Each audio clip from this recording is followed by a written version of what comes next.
श्री संत सद्गुरू बाळूमामांच्या नावाने चांग भलं. श्री संत सद्गुरू बाळूमामांच्या मेंढीच्या लेंडीच्या नावाने चांग भलं. बाळूमामांची कृपा प्रत्येक त्यांच्या भक्तांवरती असते. श्री संत सद्गुरू बाळूमामांच्या चरित्रावरील आधारित असलेली एकदम सत्य घटनेवरती कहाणी आज आपण या व्हिडिओमध्ये पाहणार आहोत. श्री संत सद्गुरू बाळूमामांच्या नावाने चांग भलं.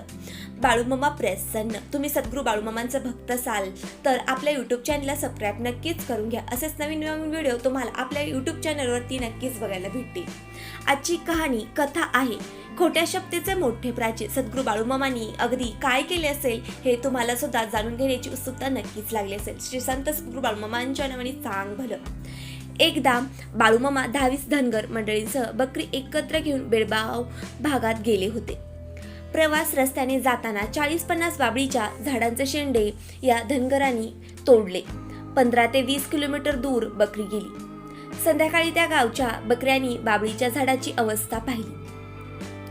बकऱ्यांच्या अधुरोधाने ते शेतकरी सूर्योदयापूर्वी या धनगर मंडळींजवळ आले. शेतकरी म्हणाले, आमची झाडे कोणी तोडली? खरे बोलाल तर आम्ही गप्प राहू. तुम्ही झाडे तोडली नसतील तर आमच्या गावच्या देवाचा अंगारा, तुमचा भंडारा व मेंढीची लेंडी तुमच्या समोर आम्ही ठेवतो.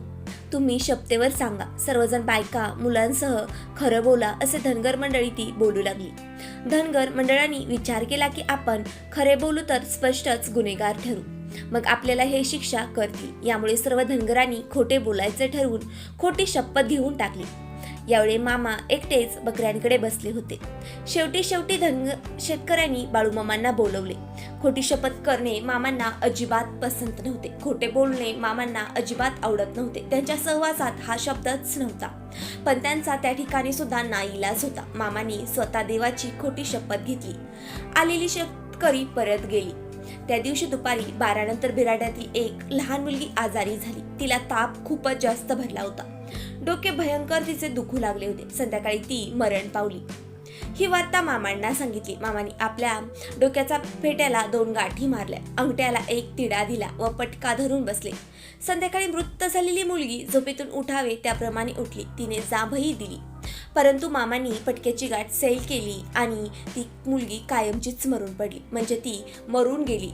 या जगाला ती कायमचीच सोडून देवाघरी गेली होती.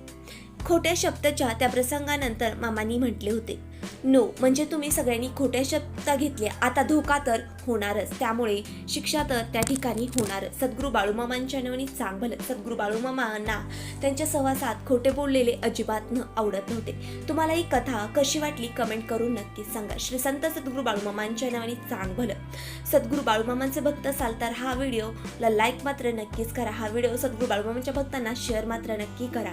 श्री संत सद्गुरू बाळूमामांच्या नावाने चांग भलं. श्री संत सद्गुरू बाळूमामांच्या मेंढीच्या नावाने चांग भलं. तुम्ही अजूनही आपल्या यूट्यूब चॅनलला सबस्क्राईब केले नसेल तर शेजारील बेल आयकॉनवरती टच करून आपल्या यूट्यूब चॅनलला सबस्क्राईब करा. थँक्स.